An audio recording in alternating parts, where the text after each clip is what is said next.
Əzizlər, Quran-ı Kərimdə İbrahim əleyhissalamın adına olan surədə 24-25-ci ayədə buyurur ki: "Ələm tərə keyfə daraballahu məsələn kəlimətən tayyibətən kəşəcərətin tayyibə əsluhə səbitun və fər'uhə fis-səmə."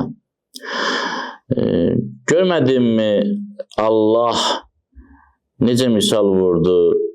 Pak söz, pak əqidəni pak ağaca, pak şəcərəyə bənzətdi ki, o ağacın kökü, rişəsi möhkəmdir, sabitdir, gövdələri də göy üzündədir, yuxarılardadır.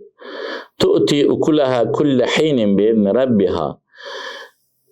Mövsümə bağlı olmadan mütəmadi olaraq öz neymətlərini, bəhrəsini, meyvəsini verir Rəbbinin izni ilə. Və yadribullahu ləmsalə linnəsi ləalləhum yetədəkkarun. Allah Teala beləcə misalları insanlar üçün buyurur ki, vurur ki, bəlkə onlar xatırladılar, öz əqidələrinə, fitrətlərinə qayıtdılar. Allah Teala pak əqidəni, pak insanlığı pak ağaca bənzədir. Amma hər ağac yox. O ağac ki, onun kökü möhkəmdir, yerin dibindədir, sabitdir, gövdəsi də göylərə ucalıb. Yəni, həm torpaqdan kifayət qədər möhkəm qidalanır, həm günəşdən kifayət qədər möhkəm qidalanır. Elə bir ağac ki, həmişə yaşıldır və həmişə bar verəndir, mövsümə aid deyil. Ümumiyyətlə, münbit şəraitdə, münbit məkanda, münbit zamanda, bunların hamısı şərtdir. Toxum əkmək çox yaxşı effekt verir.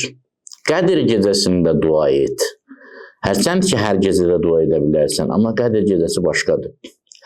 Hərçənd ki, hər ayda oruç tuta bilərsən, amma Ramazan ayının orucuna çatmaz.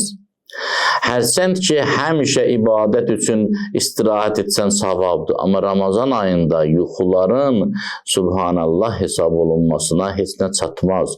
Münbit şərait yaradıb təbliğ etmək lazımdır. Uşaq tərbiyəsini münbit şəraitdə etmək lazımdır. İnsan bir toxum kimidir, bir dən kimidir. Münbit məkanda, münbit zamanda olanda effekt verir.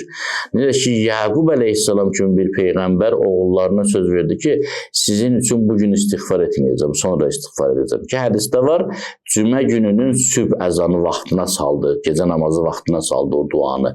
Məsumdur, peyğəmbərdir, amma münbit zamanı gözləyir. Bu məsələlərə çox diqqət yetirmək lazım.